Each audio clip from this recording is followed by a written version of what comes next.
This then is the message we have heard of him, and declare unto you, that God is light, and in him is no darkness at all. 1 John chapter 1, verse 5. History is the past that unravels the present, opening the doors to an unstoppable future. But there is some history that has been long forgotten, like the gifts of nature. This history has been taken for granted and passed down as a legend. An age-old tale like the seasons of earth. And then, just like the small details of earth and the many phases it entails, legend is soon forgotten, for the world has witnessed so many great wonders and has forgotten them. Pity to those who do not know it, for they are lost. Pity to those who have forgotten it, for they are weak. And pity to those who do not heed it, for they are cursed. The legend is this. So long ago, before the beginning of time, before the lives and dreams of man, when the beginning of earth was but a thought, and before the great veil of night was sprinkled with light, before life itself began to dwell, there was a kingdom of light that never vanished. This divine domain was called Neve, and sparkled in the deepest region of the great veil on the outskirts of the still darkness. A great king of light ruled over this kingdom with his tangible love and kindness. In all of his splendor and bravura, he was passionately worshipped by his people, and among this grandeur kingdom were his warriors, beings of light called Legna. These Legna were his knights, his legion of light, who followed him till no end, who fought for him in the freedom and love he bestowed upon them. But among these warriors of light was a knight whose heart did not shine as bright as the rest, an arch-legna called Lucifer. He was captivating and gifted, commander-in-chief of the Legion of Light and at the great king's right hand. But just like the dim and blistering tip of a flame, the arch-legna's heart was also dim and blistering, and above anyone else craved power to be worshipped like that of the great king. The deceiving arch-legna presented to the great king all of his fabrications of what he could do for him, what great things he would grant him, like that of the earth in all of his magnificence, under one condition: if he would bow down and worship him, praise him for everything he did. The king knew of what was in Lucifer's heart, for he foresaw it. He knew everything that was and was to come, including that of the creation of man and earth and all that was imparted upon it. Lucifer did not understand that everything he did was through the great king's spirit, that the great king could do any mysterious and impossible thing on his own will.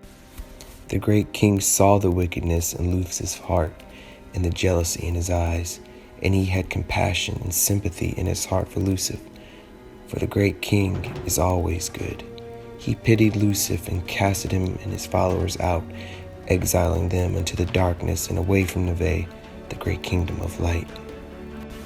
Many years had passed like a faint breeze, and within those years the king had done many great and mysterious things, like that of the creation of earth and man and everything that it consists of.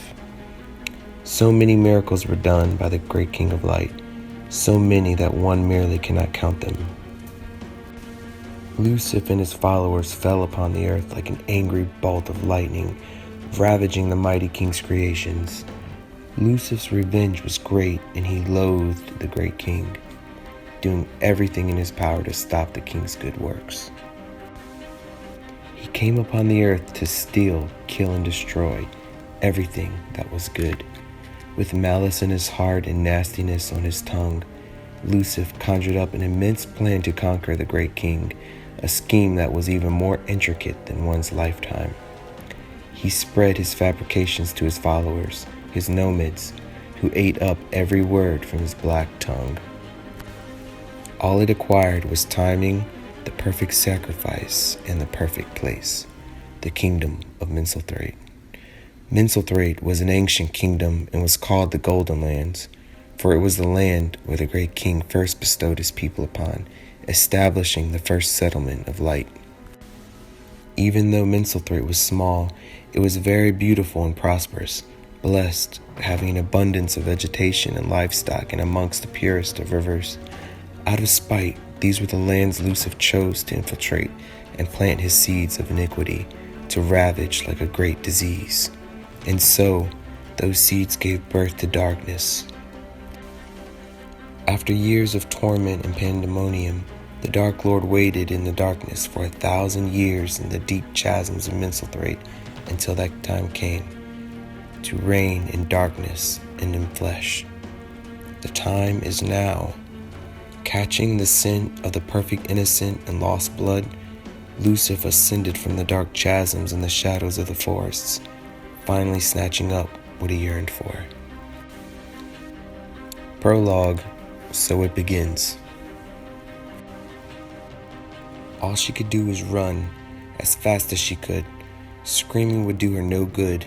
No one was around. How did she get there? Where was she? Who or what was she running from? All of these questions ripped through her throbbing head as she ran away from something. It was cold, too cold and dark. Her hands and bare feet were like ice as she ran through the great stone halls of the castle. At least she thought it was a castle. The wet, cold air was heavy and smelled of thick mildew in the dark spaces around her. The halls were long and the stone walls reached high up until they disappeared into the darkness of the black abyss above her. There were torches scattered about the hall which barely lit the horrifying and damp place. The torches seemed to laugh at her as they cascaded dancing shadows across the stone walls. Spider webs and deep cracks stretched along the walls, creating a mural of twisted shapes and images. The breathless girl had to stop, just for a moment, to breathe, to rest her aching feet and legs, but not for too long, because it was coming closer. She could feel a presence growing in the dark air, a presence that she had never felt before.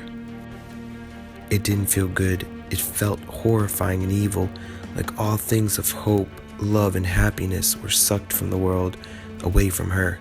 She could feel it everywhere, all around her now, like she had been shrouded in a thickly woven mantle made from prickly ivy and coarse hair. Her chest burned as she sucked in the stale, cold air of the atmosphere that masked her whole body. Scaling alongside the moist, spiderwebbed stone wall, she began to run again, but couldn't. Her burning legs wouldn't allow her to run anymore. She made her way to the nearest torch. The firelight burned bright above her head as it crackled and popped. The warmth emitting from the fire felt somewhat comforting against her frozen skin as it sent rays of goosebumps through her flesh.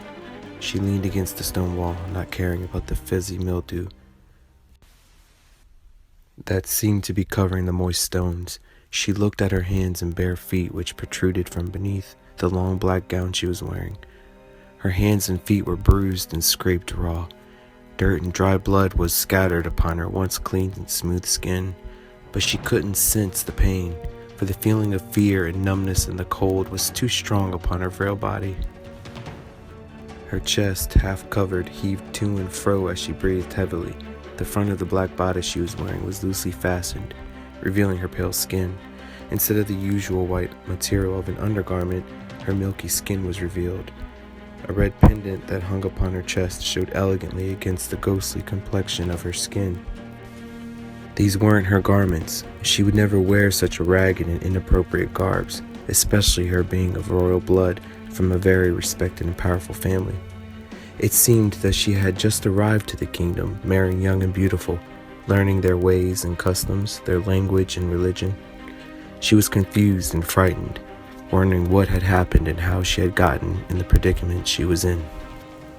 It was morning when she had snuck off to explore the strange and beautiful lands of Mincelthwaite. Content and curious, she wandered off into the fields and forests, yearning to find something new, and that she did. A dark presence caught the scent of her innocent blood. Having a weak flame burning in her heart, she fell asleep in a strange and dark forest, and awakened in fear and in darkness in a cold and wet chamber, alone and scared and seemingly hunted. Her long black hair cascaded down her back and chest, making her beauty appear haunting and dark. Her mysterious almond-shaped eyes were dark, lined with thick lashes, and her elegant bone structure of her face was brushed red from the cold air. "I see you," said a low and whispering voice. The voice seemed to come from everywhere. It echoed down the dark and morbid hallway, making her numb skin crawl. Her heart pounded even more as she began to cry hysterically. The whites of her eyes were stained red as heavy tears flowed, and her hands shook as if electricity ran through them. "What do you want?" she screamed out in the Misselthracian language. Her accent was thick and she was all choked up, making her words barely recognizable. She began to walk backwards, away from where she thought the treacherous whispers came from. "Carnage," the haunting voice emitted from the black figure that stood still and menacingly down the hallway. The whispers pierced her heart with fear. She could see that the figure was covered in a long black hooded cloak. The torch above it barely allowed her to see who or what it was. The terrified girl's breath showed in the dark air. As she attempted to run again, the dark hall only went one way, straight. All of the massive wooden doors on either side of the hallway were locked or stuck. As she attempted each door, she looked back. Horror shot through her body as she could see that the figure came closer. Every once in a while, she could see it as it passed beneath each random torch. It didn't seem to be running, walking, or even moving at all for that matter, but motionless, gliding across the stone ground. She ran into the hallway, ended abruptly, past two long, flowing, tattered curtains. All of a sudden, she was outside. She panicked as she realized that she was on a balcony, a dead end. The moon was deviant, dim and red, peeking in and out of the black clouds. The wind whipped at her long black hair and gown as she ran into the cement railing of the balcony, nearly falling over it and into the dark earth below. She leaned over the ice-cold cement balustrade, screaming out to no one. Parts of the old balustrade crumbled and crashed down into the blackness of the night. The balcony was high up, really high, overlooking an abyss of dark trees and a black river that ran alongside the jagged rocks of the cliff's base, on which the small castle sat upon. Her intuition was correct. She was in some sort of castle, a tall and treacherous tower which seemed to be high atop the bottom cliffs of a mountainside. The sphere of the ice-cold moon revealed its face brilliantly now as the clouds passed it by. It seemed to gawk at her, laughing with its blood-red orb. Everything about that night was strange and frightening. Where was she? She didn't recognize anything. She couldn't see anything but moonlit trees and miles of field, as far as the eye could see. "We have been waiting," a low and frightening voice said from behind her. The terror-stricken girl turned quickly to discover that the black figure was now standing right in front of her, her face nearly touching its own, the smell of death emitting from the thing, burning her nostrils and eyes and her heart. The girl's screams echoed across the dark and cold night sky, carried by the wind to the black trees and the fields beyond. The only witnesses of what had happened that night were that of a flock of bats that flickered through the strange moonlight sky. Almost 30 years went by like the passing of an ill wind. Like in the days of the ancestors when the lands were much younger, innocent blood was spilled upon the earth by the malevolent hearts of man, who ate from the insidious seeds that Lucifer had planted. Sorrow and sin continued to ravage the earth and the lands of Misselthwaite as the ancient wanderer, Lucifer, whose wicked heart was still enveloped by blackness and envy, lived like man upon the golden land. Then, after 5 years of foul ruling and pandemonium, subsequent to the 30-year reign of the late King James, the body of Queen Carnage was cursed and became deathly ill. She could reign no more, and her wicked flesh finally died. The kingdom was taken up by her young son and heir to the throne, Prince Julpin, who tried to light the flame of Misselthwaite once again. As time passed, Julpin became an acceptable king, and he married the beautiful Princess Onessa, and they were the new successors of Misselthwaite. During the beginning of the 40 years of King Julpin's reign, Queen Onessa spread her love and kindness upon the people. After some time, they had a daughter, whom they called Marissa. After the first 2 years of Princess Marissa's life, Queen Onessa mysteriously became ill and died. She left the kingdom and the royal family in a state of sadness and darkness. As Marissa grew to the tender age of 6, she began to show traits of her mother, becoming lovelier at every waking moment.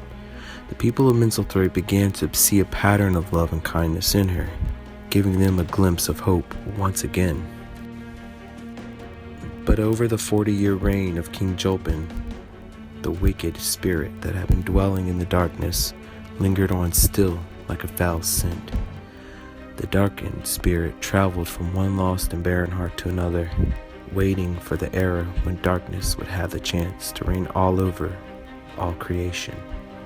When the lake of fire and deep pits of hell would be full and earth would be lost and all on it would bow down and worship the Lord of darkness.